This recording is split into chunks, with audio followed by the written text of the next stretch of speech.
I feel like it has something to do what you do. He tried to dig, but I was like, no, I'm a translator, I'm a call center agent. He's like, okay, tell me what you do during your work. But I would hide that specific part, and I suffered for the longest time because I couldn't disclose what I was doing. So that is also key to seeking help, because you can go to the hospital, you can meet a counselor. So far you cannot tell them the exact thing you're doing, then there's no way you can have a diagnosis, there's no way you can get help, and also same with your family members and your support system. Thanks, Kauna, and thanks for making us understand that we need to have a wider network. Lawyers must be involved in this issue. NGOs must be involved, but also public awareness. And that's why the DLA is so important, and what you're doing now is so important, just to help us to get the education that we need on this issue, so that when we're talking about, oh, something happened to a data worker, there's a lot of public empathy that can be evoked from these issues, but at the same time, there's an understanding of, oh, this person behaves like this just because this is what they're exposed to in the course of the day. So when you're talking about mental health, one key part that Kauna is just trying to highlight is a public awareness and an ecosystem that is more widely engaged and involved. But as you say of storytelling, and you're saying, oh, this is juju, I think this is just our way, our own society of trying to demystify some of the mental health issues. It's our way of trying to understand, oh, you actually can't sleep at night because someone is chasing you, you know? And I do wonder what it means, because this comes also with a lot of stigma, like you've been cast or something, you know? How we try to demystify mental health in our society can be very stigmatizing. Right? The fact that you're experiencing this is because it's your fault. Someone cast you or whatever. Someone is following you. You're not able to sleep. And I do wonder, Naftali, what it means for you as a man, because there's also now masculinity involved, and masculinity and mental health. That intersection is a very tricky one, because to be a man is to be something. To be a man is to be immune to the societal pressures. You know, is to be like, you have to look for money for your wife who gave birth. And what does that mean? I have to look at porn the whole day. So I'm just trying to understand your perspective of masculinity, mental health, and the type of work you're engaged in. And maybe you can share a bit of your experiences, Naftali. Thank you very much.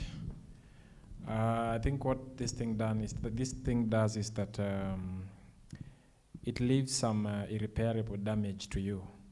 Sometimes it's how you think, sometimes it's how you see people, and sometimes it's how you live all together. As a man, it depends. For me, I'm not an overly superstitious person. If you hear me saying this is witchcraft or this is juju, then it must be really the extreme. But normally, I'm not a superstitious person. And like for the case of what we did, content moderation, because the dreams you're having, you can see them. It's just what you did. What you saw when you're working is what you're seeing in your dreams, and things that are related to it.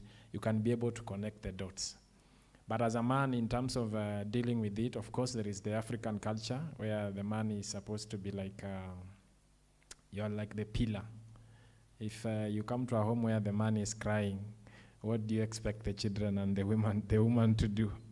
So in reality, what happens is that some of us, you can find your own corner and your own time to cry, where you just vent out and do it in your own way.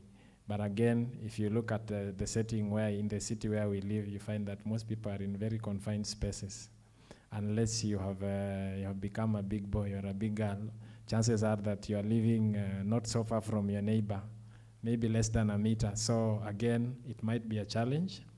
But basically, some people do it secretly. Sometimes people, they can hold it in, and then when something happens, they break at when you least expect. And then that's when people wonder, is it just about this or there is something else? But because those emotions and those experiences, you have been bottling them up, and they explode, it is something else. I think what the stakeholders most of the times have done is that, especially the outsiders who are not the employees themselves, is to ignore. And some of them, it's out of not knowing, but others, it's deliberate. Like the employer is just deliberate. When they lie to you and they hide behind the third parties, when they use the NDAs, when they try to suppress you, they are doing it deliberately. And then so when I look at the whole thing, basically, I always ask myself now, because you see, these people, these different groups have different interests. And then I ask myself, do the platforms have to win and us to lose? Can't it be that the platforms win, the employees win, the NGOs win, like all the stakeholders win? Does it have to be a win-lose? But again, I realize that when you have your own interest, the question is what are you willing to do to achieve those interests? Now, what we are doing here today is that we are talking and doing the code of conduct and the model contract because we believe that it's not just words, that these things will have a long-term effect and they will be put into action, or at least we have some faith that it will bring something out of it. Otherwise, all of us would not have left what we were doing to come here.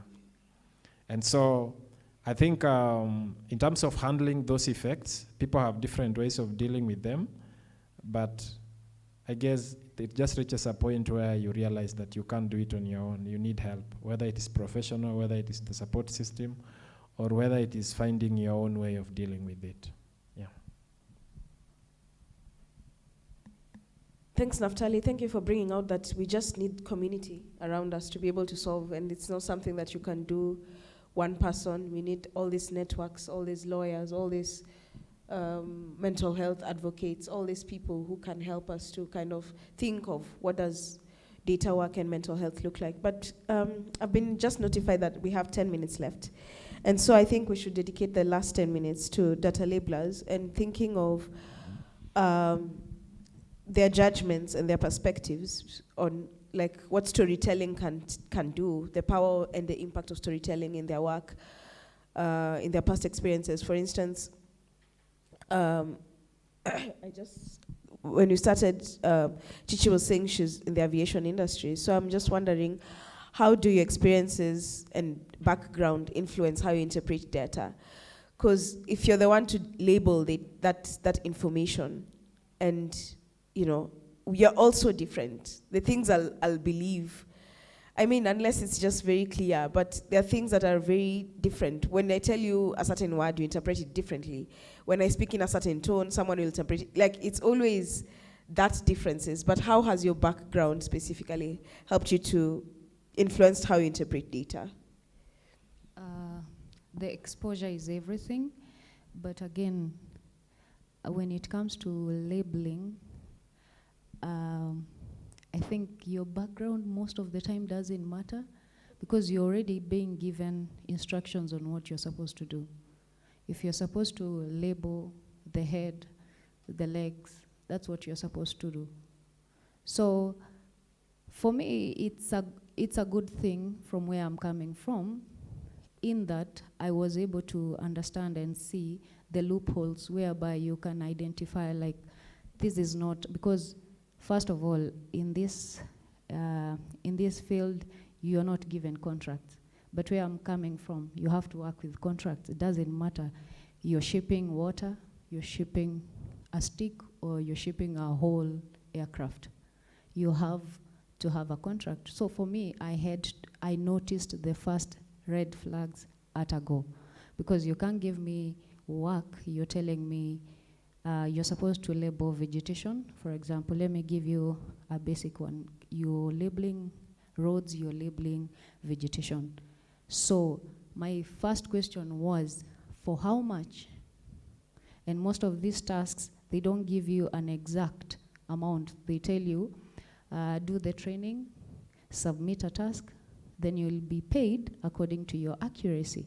And again, from where I'm coming from, accuracy is everything because you're dealing with lives of people and you can't mess around. So for me, I knew from the word go, accuracy is not a problem as long as I've read the rules and regulations of what I'm supposed to do. But however, how much am I being paid? You are told you shall be paid when you submit and it has been reviewed. Again, I need to know how long is it going to take. So for me, my background had good impact into that. I had the information of this is how the world works. This is how corporate world works. So why am I not working like this? But again, as an African and Sisi wa Kenya, I was like, okay, this is a different perspective of life, so I have to calm down, humble myself, and work with what is there. And it was so easy for me to realize, first, if you tell me to work for 1 hour, and we agree on $2, then after 2 hours, you need to give me $2. If we agree to work, for me to submit work after 2 hours, then I shall be paid by my accuracy. Then I shall understand that if I get at 60%, I'm supposed to be given $1. So when I'm getting into this task, I already know if I get 100, I have my $2. If I have my 60, then I have my $1. But however, in the online workspace, that is not the case. You just get in, you submit work, it is rejected. At the end of the day, you have spent 2 hours, your energy, your mind, your resources, and again, the work has been rejected, 0 pay. So for me, I was able to notice there is a loophole here. And again, for this company, techie companies, they need to understand if you agree, you are giving the rules and regulations, you're not giving me contract. Then however, can you respect the fact that you have said this task takes 2 hours, $2, then let it be so.